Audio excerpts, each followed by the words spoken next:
அது பிரச்சனைகள் பண்ணதில் எக்ஸ்ட்ரீம் வந்து என் கூட ஒரு பொண்ணை இணைச்சி பேசணும். நம்ம கவர்மெண்ட் அவங்க தங்க பதக்கத்தை தான் கொடுத்தாங்க. எம்ஜிஆர் ஸ்டேஷன் பேசுகிறேன். அவங்க மேலே ஒரு கம்ப்ளைண்ட். என்ன கம்ப்ளைண்ட்? அவங்க பையன் தான் கொடுத்துருக்காரு, நீங்கள் அடிக்கிறீங்க. அனைவே வச்சு காப்பாற்றுறது நான் ரெடியாக தரேன். என்ன எல்லாருமே சொல்கிறாங்க நீங்கள் வச்சு காப்பாற்ற வேண்டாம். ஏன்னா சாப்பாட்டு ஒரு வாட்டி வச்சா உங்கள் சாப்பா இல்லை சார். ஆமாம், உங்கள் ஒய்ஃப் கலந்து யார் கலந்தாங்க? எங்கள் வீட்டில் கலந்தாங்க. அவ்வளோதான். எப்படி சார் கண்டுபிடிச்சீங்க? நான் பையனே சொன்னேன். நான் வந்து 36 பவுன்ல சாரி போட்டு நான் போலீஸ் வரும்போது தான் நான் பார்க்குறேன் தாலி. இது மாதிரி எல்லா விஷயமும் நான் பீரோவில் பணம் வச்சா எடுக்கிறாங்க. என் கதவு ஒன்று நான் புடிச்சோன்னு ஒரு கதவு ஒன்றே பேருக்கு வாங்கிடுறேன் சார். கதவு எடுத்துருக்காங்க. நான் என் ஒய்ஃபிட்ட கேட்டேன், என்ன மாதிரி தான் சொல்கிறாங்க. நான் சொல்கிறேங்க, அவன் தான் தூங்கும்போது கழுத்தாக இருக்கிறோன்னு சொன்னான். சார் சாப்பிட்டுட்டீங்களா? ஆமாம், அந்த விஷயம் கலந்த சாப்பாடு சாப்பிட்டுட்டீங்க. ஒரு அப்பா என்ன பண்ண முடியாது அதை பண்ணிட்டார். படிக்க வச்சு நயலார விஷயத்தை விட்டு இவனை ஹீரோவாகவே 2 பேரும் அனுப்பிட்டு எவ்வளோ பொண்ணுங்க என்ன கேட்டிருப்பாங்க சினிமாவில் இருந்திருக்கு. எவ்வளோ பேர் நான் கேட்டேன். எவ்வளோ ஹீரோயின் என்ன கேட்டேன். ஹீரோயின் உங்கள் அப்போ சொல்லியிருக்காங்க. எவ்வளோ பேர் சார் விட்டு ப்ரூஸ் எப்படி செத்தாக இருக்கலாம். ஒய்ஃப் விஷம்.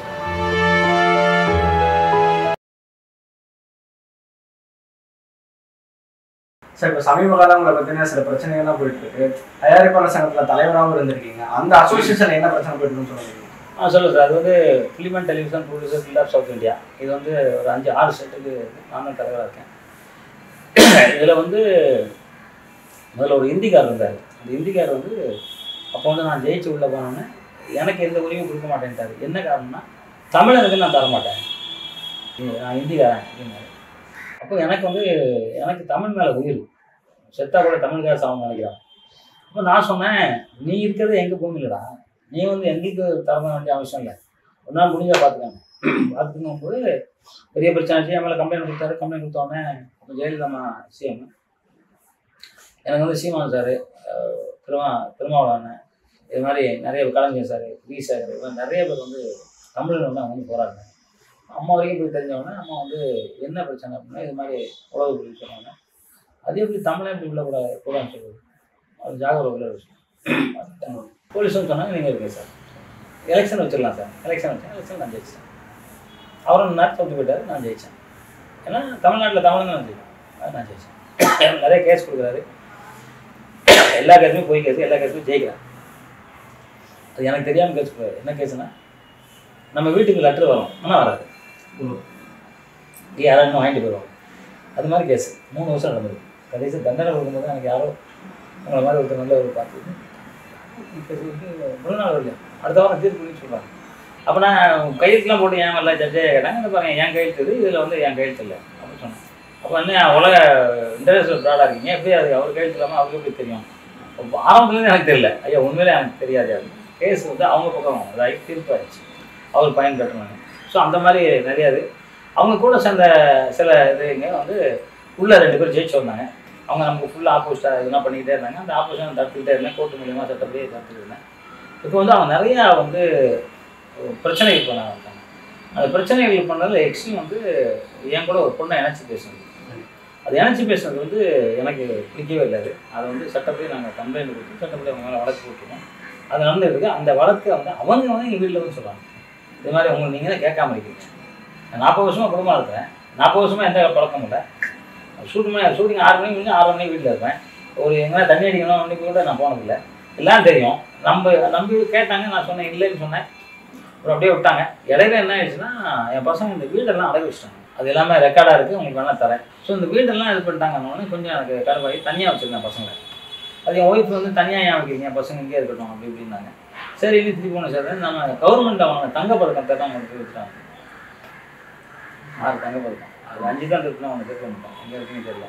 திருப்பியும் வெளியே போக சொல்லும்போது அவங்க வந்து எடுத்த ஆயுதம் இந்த ஆயுதம், நீங்கள் மட்டும் என்ன வைக்கலாம் இந்த மாதிரி அப்படின்ற மாதிரி சொன்னாங்க. அதுக்கு என்னோட மச்சான் ஒருத்தன் இருக்கான். அவன் தான் ஒய்ஃபோட தம்பி. அவன் தான் முழுக்க அவன் பயங்கர பிடிக்காது.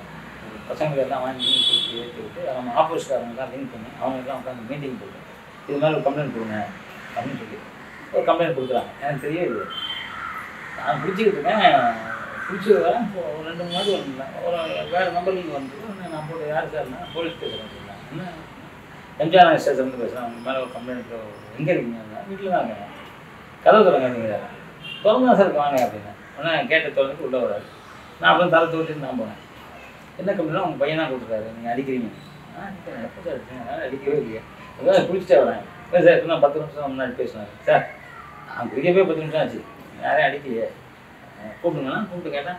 இல்லை எங்கள் வீட்டை விட்டு வெளியே போய் சொல்கிறாரு, நாங்கள் வீட்டுக்குள்ளே இருப்போம். போலீஸ் சொல்கிறாங்க உங்களை வீட்டுக்குள்ளே இருக்கணும்னு சொல்கிறது என்னால் கொடுக்க முடியும். உங்கள் ஒய்ஃப் அவங்க அம்மா இருக்கலாம், நீங்கள் வந்து 40 வயசாச்சு, ஒருத்தர் 36 வயசாச்சு, நீங்கள் வேலைக்கு போகாமல் சாப்பிட்றதுக்கு அவர் தான் காசு சாப்பிட்ணும் நான் சொல்கிறேன். என் கோர்ட்டில் போட்டுருக்காங்க, கோர்ட்டில் நாங்கள் பேசிக்கிறோம், கோர்ட்டில் தான் கேட்டிருக்கேன், உங்களுக்கு ஏன் கம்ப்ளைண்ட் பண்ணாங்கன்னு தெரியல அப்படின்னு சொன்னேன். உடனே அவங்க போயிட்டாங்க. அப்புறம் நானே போய் போலீஸில் போய் பேசினேன், ஸ்டேஷனுக்கு போய் சொன்னேன். அவங்களும் சொன்னாங்க இல்லை 40 வயசுல உள்ளவங்களாம் நீங்கள் சாப்பாடு போகணும் என்ன சட்டம் கிடையாது, அதாவது உங்கள் வீட்டில் ஒய்ஃபு பார்த்துக்க நான் பார்த்துக்கிறேன். நான் ஆப்போசிட் பார்த்துக்க சொல்லியிருக்காங்க. நான் அப்போ மகளிர் அணியில் கொடுங்க, அப்போ தான் அவர் பிடிச்சி கூப்பிட்டு கேட்பாங்க. மகளிர் அணியில் கூப்பிட்டாங்க. போனேன், அவங்க கேட்டாங்க, எல்லாருக்கும் நான் பதில் சொன்னேன். எல்லாமே நியாயமாக எல்லாமே ரெக்கார்டாக காமிச்சேன். ரெக்கார்டாக காமிச்சோன்னா அவங்க கேட்டாங்க என்னப்பா அது 70 வயசு அவருக்கு போய் இது மாதிரி பண்ணியிருக்கீங்க. இல்லை அதெல்லாம் நடந்து ரொம்ப நாள் ஆச்சு. ரொம்ப நாள் ஆனாலும் அது இப்போ திருப்பி ஒரு வீடு 7 லட்ச ரூபாய்க்கு அட்வான்ஸ் வாங்கியிருக்காங்க லீஸுக்கு. அப்போ அது வந்து தப்புங்க மேடம். அதனால் அவனை நான் காப்பாற்றுறேன், நான் வேண்டான்னு சொல்ல இவங்களும் நான் உள்ள விட மாட்டேன். ஏன்னா விட்டாக்க என்னை கொண்டு வாங்க. அதான் தூங்க பார்த்தீங்களா, நேற்று பார்த்தீங்களா ஒரு பையன் அப்பாவை அடித்து கொள்ளாம பார்த்தீங்களா. இதே மாதிரி என்ன அடிக்கிறதுக்கு ரொம்ப ட்ரை பண்ணாங்க 2 3 வாட்டி. சரி நானும் கொஞ்சம் சண்டை கற்றுக்கிறவங்க நான் தப்பிச்சேன். அதான் உண்மையான விஷயம். அதை ஓப்பனாக சொல்ல வேண்டாம், நமக்கு அசிங்கம் அவங்களுக்கு அசிங்கம். அப்படி ஒரு வாட்டி சொல்ல வேண்டாம்னு நான் சொல்கிறேன். இப்போ வந்து அவங்க கேட்டாங்க நீங்கள் உங்கள் ஒய்ஃபு பார்த்துக்கலாம், நான் பார்த்துக்கிறேன். ஆனால் ஒய்ஃபோட தம்பி சொன்னால் அதெல்லாம் இவர் சொல்கிறார் செய்ய மாட்டார், மொத்தமாக ஒரு காசு பேசி வாங்கிடுவேன், எங்கள் வீட்டில் பாதி கொடுங்க அப்படின்னு கேட்டேன். அது வீட்டில் பாதி நான் கொடுக்கணும்னு அவசியம் இல்லை, ஏன் நான் வீட்டில் பாதி கொடுக்கணும், என்ன தேவை அதை நான் பண்ணுறேன் அப்படின்னு. அப்போ அவங்க நியாயம் தானே, என்ன பண்ணுறேன்னா ஒரு அமௌண்ட்டு கேட்டாங்க. சரி நான் தரேன், அவங்க தரேன்னு. அப்புறம் அந்த அக்ரிமெண்ட் போட்டு அமௌண்ட் கொடுக்கும்போது அவங்க ஆப்போசிட் லாயர் சொன்னாங்க இல்லை நான் கோர்ட்டில் பார்த்துக்கிறேன். நான் இப்போவும் சொல்கிறேன், என் ஒய்ஃபு என் கூட 40 வருஷம் இருந்தாங்க. நான் வந்து அவங்களுக்கு பண்ணுறதுல எந்த மாற்று கருத்தம் கிடையாது. மெயினாக வந்து என் ஒய்ஃப் வந்து போனால் அதை வந்து அவங்களுக்கு போர் சொல்லிட்டு நான் 36 தாலி போடுறேன். எங்கள் ஊரில் வந்து திருநெல்வேலி டைமில் திருநெல்வேலி தூக்கக்கூடிய அந்த கன்னியாகுமரி டைமில் வந்து தாலியை கழட்டி தான் புருஷன் செத்துட்டாங்கன்னு தான் சொல்லுவாங்க. அவங்க கூட நிறைய கழட்டி வச்சுப்பாங்க, இப்போ குத்துலாம் கழட்டி வச்சுருக்காங்க, நம்ம பேப்பர் படிக்கும். ஆனால் எங்கள் ஊரில் கழட்டினா புருஷன் இல்லை அப்படின்னு தான் அர்த்தம். இல்லை இவங்க புருஷன் கூட இல்லை, ஏதோ ஒன்று சம்திங். இப்போ நான் வந்து 36 பவுனில் சாரி போட்டுருக்கேன். நான் போலீஸ் வரும்போது தான் நான் பார்க்குறேன் தாலி இல்லை. இதில் வந்து ஒரு 2.5 பவுன் 2 பவுனில் 5, இந்த பக்கம் 5 தங்க வளையல், டோலா இருக்குது, டாலர் செயின், நெக்லஸ்ஸு, இது மாதிரி எல்லாம் கொடுப்பேன். இதெல்லாம் காணும் எங்கேன்னு கேட்குறேன். அவன் இல்லை அது வந்து அப்படி ஏதோ ஒன்று சொல்லி மனுப்புறாரு, எங்கேன்னு சொல்ல மாட்டேங்கிறேன். நான் என்ன சொன்னால் அதுக்கு 25 லட்ச ரூபா போகும், ஏதோ 1 லட்ச ரூபாய்க்கு அடை வச்சுருப்பான். அது காமிங்க நான் திருப்பிக்கிறேங்க சொல்ல மாட்டேங்கிறேன். அப்புறம் நான் அவங்க பேரில் வந்து ஒரு 7 லட்ச ரூபா அந்த கவர்மெண்ட் ஒரு பணம் கொடுத்தாங்க. பணத்தை அப்படியே போட்டு வச்சு சரி இருக்கட்டுமா அவங்க பேரில் ஒரு 10 லட்ச ரூபா பேங்க் இருக்குது. சரி அப்போ ஜாக்வார் பண்ணுறதுனால அந்த பணத்தை எடுங்க அப்படின்னு. பணத்தை பார்த்தா பேங்க்கில் பணம் இல்லை எடுத்துருக்காங்க. இது மாதிரி எல்லா விஷயமும் நான் பீரோவில் பணம் வச்சா எடுக்கிறாங்க. என் கதவை ஒன்று வாங்கி ஒரு 40 வருஷம் ஒரு கதை ஒன்றே பரிசுல வாங்கிடுது சார். அந்த கதவை கழட்டி வச்சு அந்த மேலே போடலாம், ஏசி போட்டு இந்த ஒரு ஆள் இருக்குல்ல அங்கே உட்காரலான்ட்டு கதவை விட்டுருக்காங்க. மனைவியை வச்சு காப்பாற்றுறது நான் ரெடியாக தரேன். என்ன எல்லாருமே சொல்கிறாங்க நீங்கள் வச்சு காப்பாற்ற வேண்டாம், ஏன்னா சாப்பாட்டு ஒரு வாட்டி விஷயம் கலந்துட்டாங்க. உங்கள் சாப்பாடு சார்? ஆமாம். உங்கள் ஒய்ஃப் கலந்து யார் கலந்தாங்க? எங்கள் வீட்டில் கலந்தாங்க. அவ்வளோதான். எப்படி சார் கண்டுபிடிச்சாங்க? நான் பையனே சொன்னேன். 2 ஆடு இருக்குது, சாப்பாட்டில் விஷம் கலக்குறாங்க, சாப்பிடாதீங்க. ஓ இதை நான் என் ஒய்ஃபிட்ட கேட்டேன். ஓ என்ன மாதிரி தான் சொல்கிறாங்க. நான் சொல்கிறேங்க அவன் தான் தூங்கும்போது கழுத்தாக இருக்கிறோன்னு சொன்னாங்க. அவள் சொல்கிறேன். 2ஆம் என் தாய் மேல் சத்தம் வந்துச்சு. விஷயம் அவங்க என்ன விஷயம் தெரியும்? அது தெரியல, ஸ்லோ பாய்சன், அதாவது மெதுவாக சாப்பிடுறாங்க. இது தெரிஞ்சவொடனே நான் வந்து அதுக்கான சித்த மருத்துவத்தில் நான் சரி பண்ணிட்டேன். சரி பண்ணுறதுக்கு 6 மாதம் ஆச்சு. உடம்புலாம் இழைச்சி ஒரு மாதிரி ஆகிட்டு, இந்த கையெல்லாம் சுருங்கி போச்சு. சார் அதை சாப்பிட்டுட்டீங்களா? ஆமாம் சார். அந்த விஷயங்கள் இந்த சாப்பாடு சாப்பிட்டுட்டீங்க. அந்த விஷத்தை எப்படி தடுக்கிறது நீங்களே அது அதுக்கப்புறம் நான் அதுக்கான மருந்துகள் சித்திர வழிபாட்டு அதெல்லாம் செஞ்சு இப்போ நான் சுத்தப்படுத்திக்கிறேன். கேரளாவுக்காக ஒரு கோயில் போய் இறங்கி அங்கெல்லாம் போய் இதெல்லாம் விரதம் எடுத்துட்டு ஒரு 10 நாள் கேரளாவுக்கு ஏன்னா அதுக்கப்புறம் என் ஒய்ஃப்ல கேட்டால் அது கழுத்தை அறுத்து கொள்ளணும்னு சொன்னானே சொல்லி. அப்போ ஏதோ நடந்திருக்கு. இவன் ஒன்று சொல்கிறான், இவன் ஒன்று சொல்கிறான். ஏதோ நடந்திருக்கல, ஏன் என்கிட்ட சொல்ல? சாப்பாட்டை கூட நான் சார் கரண்ட் பில் மாதம் 2 மாதம் 28,000 ரூபா இருக்கும் கட்டுறது. நான் காலையில் போட்டாங்க, ஆஃப் பண்ணுறதே இல்லை. ஏசி. ஆமாம், 2 பேருமே வேலைக்கு போகல. நான் அவங்களுக்கு தேட்டர் ஒன்று வச்சு கொடுத்தேன். தேட்டர் நாசம் பண்ணிட்டாங்க, செக்யூரிட்டி போஸ்ட் வச்சு நாசம் பண்ணிட்டாங்க, ஜிம் வச்சு நாசம் பண்ணிட்டாங்க. எல்லா தொழிலும் ஒன்றும் இல்லாமல் இருக்காங்க. படிக்க வச்சேன், லயலாவில் படிக்க வச்சேன். என்னால் ஒரு அப்பா என்ன பண்ண முடியும் அதை பண்ணிட்டாரு.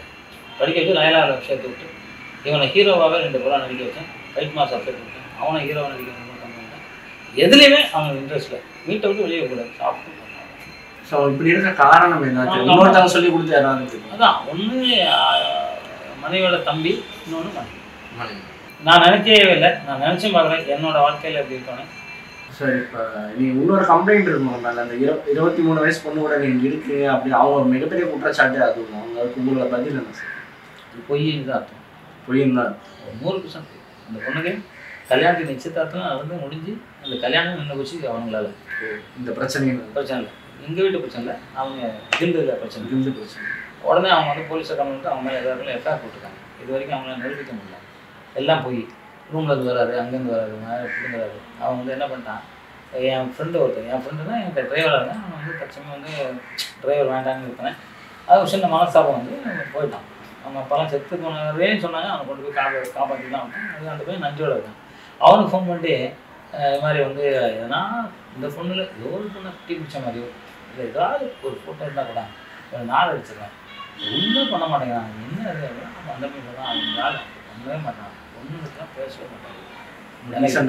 ரொம்ப இதாக இருப்பார். அது மாதிரி யார்ட்டையும் பணம் வாங்க மாட்டார். சாப்பாடே வீட்டில் தான் சாப்பிடுவார், வேறு எங்கேயும் சாப்பிட மாட்டார். அந்த மாதிரி நல்லா அவர் சொல்ல மாட்டாங்க. அவன் ரெக்கார்ட் பண்ணி எனக்கு அனுப்பிச்சிட்டான். நாங்கள் பகையை நினச்சினா அவன் எனக்கு அவன் நினைக்கிறான், அவன் இல்லை எங்கள் அப்பாவை காப்பாற்றணும், எங்கள் வீட்டை காப்பாற்றணும்னு நினைக்கிறான். அனுப்பிச்சிட்டான். அனுப்பிச்சோடனே போட்டோ நல்ல கேட்டேன், நீ உன் பொண்ணை கூப்பிட்டு போனான், உன் பொண்ணை கூப்பிட்டு போனான், நீ என்ன மாதிரி நீ போடுறானே, அது பொண்ணோட வாழ்க்கை கிட்ட போச்சுல, அது ஒரு சூசைட் அட்டன் பண்ணிச்சு. அப்புறம் அவங்க அம்மா படம் சொல்லி அப்புறம் அதை அஜித் திருப்பி கிளப்பிருக்காங்க. அந்த தண்ணி அடிக்கிறது, கஞ்சி அடிக்கிறது, சாராயம் அடிக்கிறது எனக்கு இன்ட்ரெஸ்ட் கிடையாது. நான் இப்போ ஏன் சார் 72 வயசு, 20 வயசுலேயே அனுப்பிச்சிருந்தேன். அப்போவே இல்லையே எவ்வளோ பொண்ணுங்க என்ன கேட்டிருப்பாங்க, சினிமாவில் இருந்துருக்கு எவ்வளோ பேர் நான் கேட்டேன், எவ்வளோ ஹீரோயின் என்ன கேட்டாங்க, ஹீரோயின் உங்கள் அப்ரோச் பண்ணியிருக்காங்க. எவ்வளோ பேர் சார், 2 பேர், எவ்வளோ பேர் உங்கள் கூட இருக்கணும், கல்யாணம் பண்ணணும், லவ் பண்ணுறேன், கல்யாணம் பண்ணுறேன், இந்த மாதிரி தான் சொல்லியிருக்கேன். அதெல்லாம் நான் ஒத்துக்கவே இல்லையே. நான் சாராயங்கிற சகஜமான விஷயம் பண்ணியிருக்கேன் சார். இன்னைக்கு ஜாகவர்தனம் இருக்காருன்னா நான் எப்பவும் சொல்றேன், 2 வயசு உயிரோடு இருப்பேன். ஒருவேளை உடம்பால் அழியாமல் இருந்தாலும் இருப்பேன். நான் அதுக்காக நான் இது பண்ணிக்கிட்டு இருக்கேன். அதுக்கு இந்த சிச்சின்பம், சாராயம் இதெல்லாம் நான் குடிக்க மாட்டேன். நான் குடிக்கிற அவசியம் இல்லை. சொல்லியிருந்தீங்க 65 வயசுக்கு மேலே நான் உறவே வச்சுக்கிட்டதில்ல, உறவே வச்சுக்கிட்டதில்ல அப்படின்னு. ஏன் அந்த மாதிரி ஒரு முடிவு சார்? எனக்கு சித்த வழிபாடுன்னு சித்தர் சொல்கிறார் சார். அதாவது நீங்கள் வந்து இந்த மாதிரி இருந்தால் மட்டும்தான் வந்து அவங்க ஈஸ்வரனோட பாதத்தை நம்ம தொட முடியும். இல்லைன்னா நம்ம சிற்றின்பத்தில் போயிட்டோம்னா அது வந்து பண்ண முடியாது, ஒன்றும் பண்ண முடியாது. 65 வயசுக்கு அப்புறம் நீங்கள் உறவு வச்சுக்கிட்டது இல்லை, இல்லைன்னா அந்த ஒரு துளி வந்துட்டு 60 சொட்டு ரத்தம். ஆமாம், அது பார்த்துங்க அப்படின்னு. அதனால் அது இல்லை. அதனால அந்த எனக்கு அப்பவும் இன்ட்ரெஸ்ட் கிடையாது. அப்பவும் வந்து ஆஞ்சநேயர் போடுறேன் கல்யாணம் மாதிரி. ஏன்னா பொண்ணுங்க என்னை பார்த்து கேட்டால் கூட ஆஞ்சநேயா அப்படி கையில் பிடிச்சிக்குவேன் சார். கல்யாணத்துக்கு தான் கல்யாணம், அது வரைக்கும் நான் போட்டுருக்கேன். ஏன்னா அப்பவும் கிடையாது, இப்பவும் கிடையாது. நேச்சுரல் ப்ராசஸ் தானே. சார் காக்கா தெரியுங்களா? காக்கா வந்து தன்னோட இனத்துக்கு தன்னோட இது மட்டும் தான் உடல் இருக்குது, மற்றது யாருக்கும் இல்லை. அது குளிக்காமல் நைட்டுக்கு தூங்காது காக்காவே இருக்கும்போது மனுஷன் எப்படி இருக்கணும், இருக்கக்கூடாது. அதில் நான் இருக்கேன். நீங்கள் காக்கா படித்து பாருங்கள், காக்கா வாழ்க்கை தான். 50 வருஷத்துக்கு மேலே சினிமாவில் இருந்திருக்கீங்க. நீங்கள் பார்க்காத பேர், பணம், புகழ் கிடையாது. பெரிய ஹீரோ, மிகப்பெரிய ஹீரோ, இந்தியாவோட மிகப்பெரிய சூப்பர் பார்த்துருப்பீங்க. பணம், பேர், புகழ், சொத்து, பங்களா எல்லாமே இருக்குது. பட் இவ்வளோ இருந்தும் கடைசியாக நீங்கள் ஃபேமிலி இல்லாமல் இருக்கீங்க, குடும்பத்தை பிரிஞ்சுருக்கீங்க. இதை நினச்சி எனக்காக ஃபீல் பண்ணியிருக்கீங்களா சார்? என்னடா சினிமாவே கட்டி ஆண்டுட்டோம், ஆனால் குடும்பம் இல்லையே அப்படின்னு. ப்ரூஸ் எப்படி செத்தாக இருக்குன்னா ஒய்ஃப் விஷம் வச்சுட்டாங்க. அது எப்படி சொல்லுங்க, ஒய்ஃப் தான் வச்சாங்கன்றது ஊர் ஃபுல்லாக அதான் செத்தாங்க. இப்போ சொன்னாங்க தண்ணி இது வரைக்கும் போயிட்டுருக்கு. இன்னைக்கு வரைக்கும் ப்ரூஸ் எப்படி செத்தானே போயிட்டுருக்கு. ஏதோ சாயங்காலம் மாதிரி ஏதோ ஒரு வருஷம் வச்சாரு, ஒரு வருஷம் கண்டுபிடிக்க முடியாது செத்துட்டார். அவர் வந்து 10 பேரில் 100 பேர் தான் நடிப்பார். விஷம் அவர் இதெல்லாம் இன்னைக்கு வரைக்கும் முடிச்சு முடிஞ்சிருக்காரு. சாதாரண ஆளாக ஒரு பஞ்சு பண்ணால் அந்த செவரெல்லாம் வச்சுருக்காரு. அவர் செஞ்சார். கல்யாணம் பண்ணதுக்கப்புறமும் அதிகபட்சமாக என்னோட துணியை நான் தான், அதிகபட்சமாக நான் சாப்பிட்டேன்னா என் தட்டை நான் தான் கிடையாது, அதிகபட்சமாக என் ரூமை நான் தான் துவைச்சிக்கிறேன், அதிகபட்சமாக யாருக்கும் நான் வேலை அப்படிதான் இருந்தேன். இப்பவும் அப்படிதான் எனக்கு அதில் தெரியல. ஏன்னா என்ன நான் இப்போ நீங்கள் போனீங்கன்னா நான் குளிச்சுட்டு அழகாக சித்தர்க்க வந்து குளிச்சுருக்கேன். அவர் ஏதோ மருத்துவ குழு சொல்லுவார், யோகா சொல்லுவார், ஏதோ அவர் சொல்லுறதை நான் நீங்கள் சொன்னீங்க. அணுக்கள் வந்து 40 வயசுல எல்லாத்துக்கும் இறங்கும். அதான் முடி கொட்டது, கண்ணு தெரியாமல் போகுது, பல்லு கொட்டது, தோல் சுடுறது, இதெல்லாம் எல்லாருமே சொன்னீங்க. 72 இது இருக்காது, நீங்கள் பாருங்கள், அது இருக்காது, எனக்கு சொல்லுங்க. அதுக்கு அணுக்கள் வந்து சாகாமல் எப்படி காப்பாற்றணுங்கிறது எனக்கு அந்த சித்தரை சொல்லி கொடுத்தா நான் பயன்படுத்திக்கிறேன். அதில் 100% வந்துச்சுன்னா 10% வந்துச்சோன்னா எனக்கு தெரியல. ஆனால் வந்துட்டு ஏன்னா சக்கரை எல்லாத்தையும் எழுப்பிட்டு நம்ம உள்ள ராஜ உறுப்புகள் எல்லாத்தையும் ரெடி பண்ணிவிட்டு கோடிக்கணக்கான அணுக்கள் அதெல்லாம் வந்து நான் புதுசாக உற்பத்தி பண்ணிக்கிட்டே இருக்கேன். எனக்கு தெரியுது அது உற்பத்தி பண்ணேன். ஒரு வேளை நான் இதை அப்படியே பண்ணிட்டேன்னா என் உடம்பு அழியவே அழியாது, உடல் அழியாது, உடம்பே அழியாது, உயிரும் அழியாது. உறக்கமும் தனியாக தான் வந்தேன், இறக்கமும் தனியாக தான் வரும், யாரும் தொடாம மாட்டேன். நான் அப்போவே சொன்னேன் ஒரு டிவியில், ரஷ்யா போயிட்டு வந்தேன், 47-45 நாள் கழிச்சு வரேன், காலிங் பெல் அடிக்கிறேன், கதவை திறந்துட்டு அவங்க பாட்டு போகிறாங்க, வாங்க எப்படி இருக்கீங்க, சாப்பிட்டீங்களா, ரஷ்யாவில் எப்படி இருந்தீங்க, அதான் கேட்க இன்னைக்கு வரைக்கும் வரைக்கும் இது நடந்து 25 வருஷம் ஆச்சு. நான் 25 வருஷம் சொல்கிறேன். அந்த வழியை இன்னும் உறுத்திக்கிட்டே இருந்தது சார். டெய்லி உடுத்துது சார். ஆஃபீஸ் போயிட்டு வரோம், கதவை திறந்து வாங்கன்னு சொல்லுவாங்க, சொல்ல மாட்டாங்க. அது ஏன்னு எனக்கும் தெரியாது, சொல்ல மாட்டாங்க. எல்லா வீட்லேயும் சொல்லுவாங்க. எனக்கு எப்போ அதை உணர்ந்தேன்னா எங்கள் வீட்டில் ஒரு குடுத்தனம் வச்சேன், ஒரு சின்ன பாப்பா ஒரு 5 வயசு கூட இருக்காது, ஓடி வந்து கட்டி பிடிச்சு, நான் கார் இறங்கி வரலாம் கட்டி பிடிச்சி, அங்கே எப்படி நீங்கள் தண்ணி சாப்பிட்டீங்களா, தண்ணி சாப்பிடுவீங்க, எனக்கு வந்து கலைங்க யாருமே நான் கேட்டதில்லை. நீங்களே கேட்டதில்லை சார், அதான் உண்மை சார். எப்படி வேணா நினச்சிங்க, சினிமாவில் கேட்டிருக்காங்க, சினிமாவில் கண்டிப்பாக உங்களுக்கு நிறைய ஃபைட் மாஸ்டர் வீட்டில் இருக்கிறதுக்கே எனக்கு டைம் கிடையாது. எனக்கு தெரிஞ்சு இப்போ ஒரு 2 வருஷமாக தான் நான் வீட்டில் இருக்கேன் இல்லையா, அது வரைக்கும் நான் வீட்டில் இருந்ததே இல்லை. ஏன்னா 45 நாள் அவுட்டர் போயிட்டு வருவேன், 30 நாள், 15 நாள், 20 நாள் வந்து இறங்குவேன், குளிச்சுட்டு உடனே ஷூட்டிங் வண்டி நிற்கும், உடனே போவேன். அதை நான் வீட்டை நான் பார்க்காம முடியாமல் பணத்தை சம்பாதிச்சு என் ஒய்ஃப் கையில் கொடுத்தேன் இல்லையா, குடும்பத்தை பார்க்காம விட்டேன். அது என்னோட பெரிய தவறு தான். ஏன்னா நானும் தண்ணி அடிச்சுட்டு நானும் இருந்தேன்னா என் பசங்க தண்ணி அடிக்காமல், ஐயோ தண்ணி அடிச்சு அவரை கெட்டு போயிருப்பாங்க, நம்ம நல்லா இருக்குன்னு நினச்சிருப்பாங்க. நான் தண்ணி அடிக்கக்கூடாதுன்னு நினச்சதை பசங்க செய்கிறாங்க. அது காரணம் நான் பணத்தை முழுசா என் ஒய்ஃபோட கையில் கொடுத்து தான் பெரிய தவறாக நான் நினைக்கிறேன். ஒருவேளை சித்தர்கள்லாம் வந்து வீட்டில் வாழை தெரியாமல் தான் போய் காட்டுக்கு உட்காந்து தவம் பண்ணி அவங்க இது சமாதி அடைவாங்க. அது மாதிரி இருக்கிறதுனால தான் எனக்கு அந்த நிலைமைன்னு நான் நினைக்கிறேன். ஏன்னா எப்போ எனக்கு நிறைய பேர் என் ஜாதகத்துலேயும் சொல்லிட்டாங்க, நீங்கள் சித்தராக தான் இருப்பீங்க அப்படின்னு சொல்லிட்டாங்க. ஜாதகத்திலே தான் சொல்லுது, நானாக தான் நினைக்கிறேன். ஸோ அதனால குடும்பம் இருக்காது, அது இருக்கவங்களும் குடும்பம் இருக்காது. அது மாதிரி தான் எனக்கு இல்லை. அதான் சரி. நீங்கள் படங்கள் தனியாக பண்ணிட்டு ஃபேமிலியை பார்த்துக்கணும்னு நினைக்கிறீங்க? பண்ணியிருக்கணும். ஆனால் விதி அப்படி விடலையே. எனக்கு நிறைய படங்கள் வந்துச்சு. ஆனால் என்னை நம்பி 100கணக்கான ஃபைட்டர்ஸ் இருந்தாங்க, அவங்கள வாழ வைக்கணும் அப்படிங்கிறதுக்காக. இன்னைக்கு கூட காலையில் சண்டை போக என் ஃபைட்டர்ஸ்லாம் ஓடின்னு சொன்னாங்க, நீங்கள் எவ்வளோ பெரிய நல்லா அமைச்சாங்க, நான் பொண்ணுக்கிட்ட திரும்பி கூட பார்த்து பேச மாட்டீங்க, நீங்கள் நாங்களாம் தண்ணி அடிக்குவோம், நீங்கள் உட்காந்துட்டு புக்கு பிடிச்சி உட்காந்துருக்கீங்க, உங்கள் வீட்டு உங்களுக்கு சொல்கிறாங்க.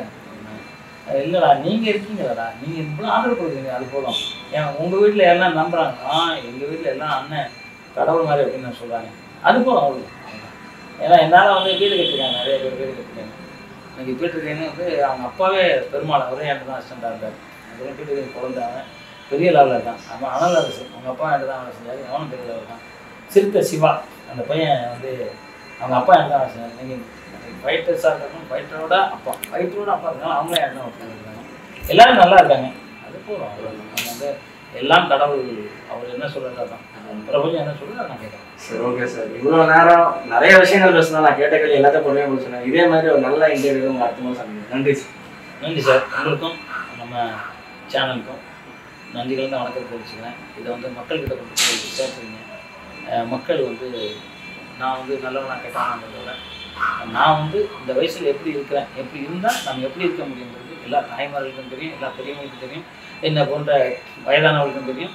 என்னோட சின்ன பசங்களுக்கு, என்னோட சின்ன பசங்க இப்போ நிறைய அறிவு, அவங்களும் பார்த்துருப்பாங்க. எல்லாம் பார்த்துங்க, எல்லாம் உஷாராகுங்க. அதிகபட்சமாக சாராயம் குடிக்கிறது வெறுத்துருங்க. அம்மா கிட்ட அப்பா கிட்ட சாப்பிட்டீங்களான்னு கேளுங்க. நீங்கள் போய் நீங்கள் சின்ன வயசாக இருந்தாலும் 10 வயசாக இருந்தாலும் 15 வயசாக இருந்தாலும் சாப்பிட்டீங்களான்னு கேளுங்க. என்ன மன வருத்தம் அடைகிறதுன்னு எனக்கு தெரியும். என் ஒய்ஃப் வந்து ரஷ்யாவிலேருந்து வந்து வர்றீங்க வாங்கன்னு சொல்லாது எனக்கு இன்னும் வருத்தமாக இருக்கும்போது எத்தனை தந்தைமார்கள் எத்தனை தாய்மார்கள் நம்மளை யாரும் கேட்கவே ஃபீல் பண்ணுவாங்க. என்ன மாதிரி உங்கள் வாழ்க்கை அடைய வேண்டாம், நீங்கள் எல்லாருமே அப்படி சந்தோஷமாக அம்மா கூட இருங்க.